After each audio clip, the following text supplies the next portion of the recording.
Приветствую всех на нашем канале. Недавно я себе приобрел новую фидерную катушку от фирмы Brain, и сейчас хочу сделать на нее небольшой обзор. Возможно, этот обзор кому-то поможет в выборе новой фидерной катушки.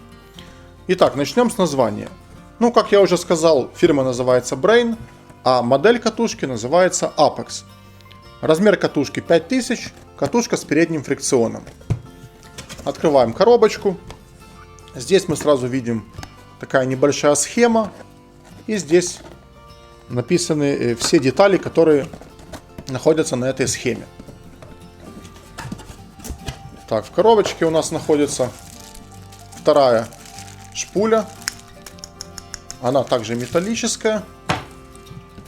Также здесь находится катушка. Вот такой тряпчаный черный мешочек.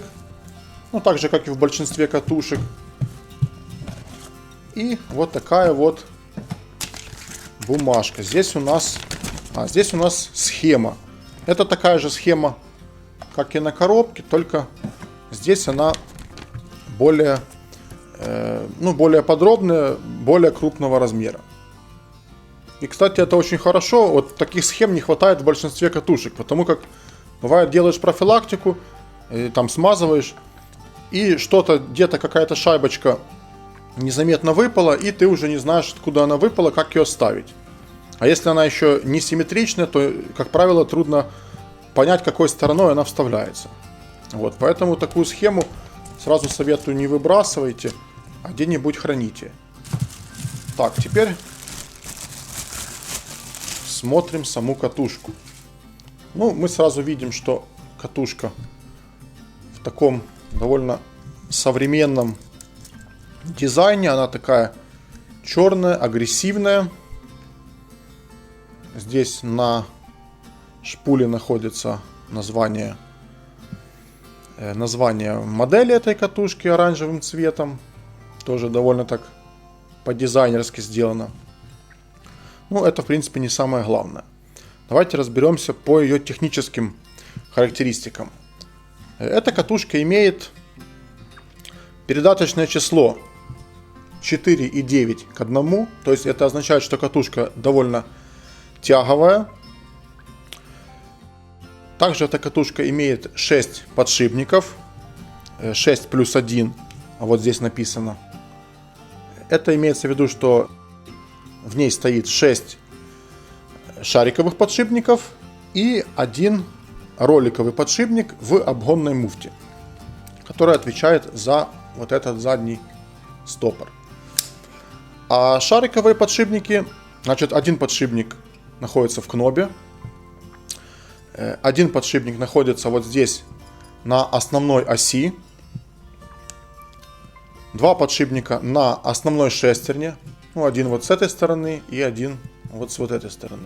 То есть 2 подшипника на основной ведущей шестерне.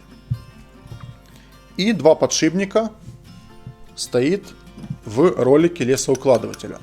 Вот здесь. Понятно, здесь душка. Она работает замечательно, никаких здесь нет нареканий. Передний фрикцион. Также все работает. Давайте здесь посмотрим. Целиком разбирать катушку не буду, а вот здесь посмотрим.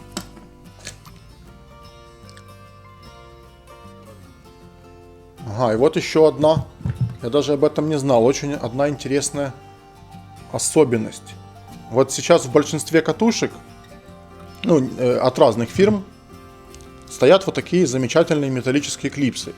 Это очень классно. Я, кстати, если выбираю катушку, то только с металлической клипсой. И у них у всех стоит вот такая вот проволочка. Но со временем и очень незаметно и внезапно эта проволочка в процессе рыбалки потихонечку подвигается и просто вылетает. Соответственно, вылетает проволочка и вылетает клипса. Здесь придумали производители, как этот недостаток можно убрать.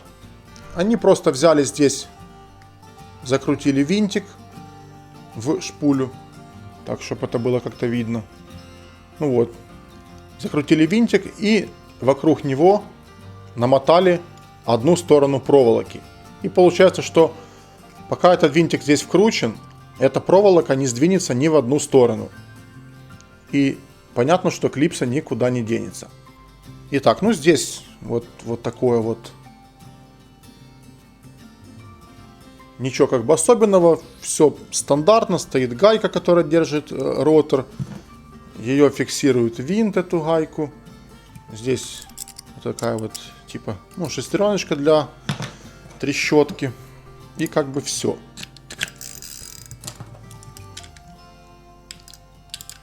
Закручиваем фрикцион. Так, что еще? Ну, в принципе, я основные характеристики сказал. Проверим задний ход. Точнее, задний стопор. Ну, стопор мгновенный. Люфта вообще нет. А, вот еще, что меня удивило. Ну, возможно, это не всех удивит. Я просто говорю сейчас про себя. Здесь я увидел вот такие вот, не знаю, на камеру, наверное, а, не, ну вот видно. Увидел вот такие вот щеточки, вот тут щеточка, вот видно. И вот тут стоит щеточка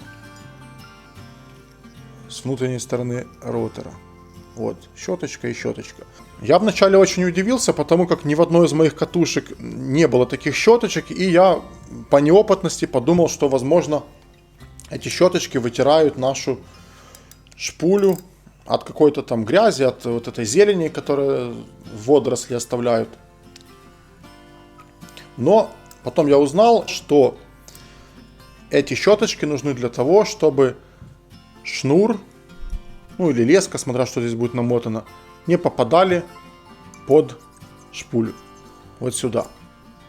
Я, честно, пока не знаю, насколько они эффективны, потому как у меня и в других катушках шнур очень редко попадал под шпулю. Бывало и такое, что за сезон вообще ни разу. Поэтому как бы эти щеточки можно будет проверить только со временем.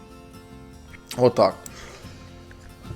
Ну и в принципе, наверное, все. Еще скажу про шпули. Здесь у нас очень хорошо, что есть вторая шпуля, и причем она металлическая. Так же, как и вот эта вот, которая на катушке. И эти шпули отличаются лесоемкостью. Вот эта шпуля, которая справа, это глубокая шпуля, то есть на нее можно намотать довольно много лески, например, ловить карпа. А эта шпуля низкопрофильная, то есть она больше подходит для плетеных шнуров, потому как шнуры идут в небольших размотках, и мы можем без всяких бэкингов, без ничего намотать сюда шнур. У нас здесь не будет сильно торчать бортик, и можно спокойно ловить, еще раз скажу, без бэкинга. Вот и все. Довольно плавный ход. Кноп сделан из материала Ева.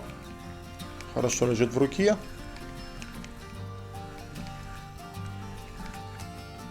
Ну, в общем-то, вот такой вот получился обзор. Если я вдруг забыл о чем-то сказать, или у вас есть какие-то вопросы по этой катушке, то обязательно пишите в комментариях. Я с радостью всем отвечу на все ваши вопросы. Спасибо за внимание.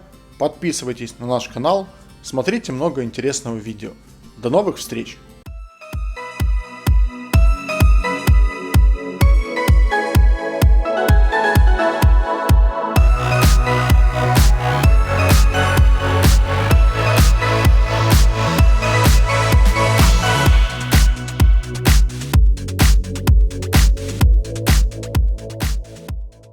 Также смотрите другие интересные видео на нашем канале и не забудьте подписаться, чтобы ничего не пропустить.